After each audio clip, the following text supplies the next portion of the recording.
Ingaruka z'iduga y'amazi y'ikiyaga Tanganyika zirabandanya kwibonekeza aho hari bamwe bamaze kwimuka, abandi bakaba babayeho mu buzima bubi biturutse ku mazu yatewe n'umwuzure. Aho ni muri zone Kajaga, komine Mutimbuzi mu ntara ya Bujumbura, nk'uko bishikirizwa n'abanyagihugu baho.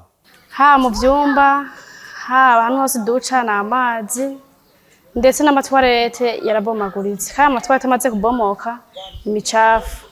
Aha mubona mpagaze ngaha, amano yonyene ari mu gucika. Ni ukuvuga ahantu twebwe twarara bwa mbere yarinjiye, ndetse mubona utu tuntu tuuye ntitwebwe tuze.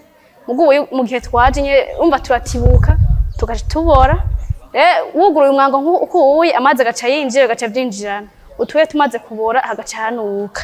Turavye imihana imwe twabuze iyo tuja, twabuze iyo tuva, kugeza uyu munsi twicaye muri aya mazi mwagiye murabona cyangwa naho mubona amazi amwe ubu ariko arabomagurika. Nizi mubona ubona ngaha zihagaze ngaha, mwinjiye nk'indani mu mpango hose zuzuye amazi. Ubu hariho n'ahantu turashobora guca hejuru y'inuzenya y'amazi kubera yabaye umurengera. Abene gihugu yaba natwebwe tubatwara turi mu marira, turi ntitubona iyo tuva niyo tuja.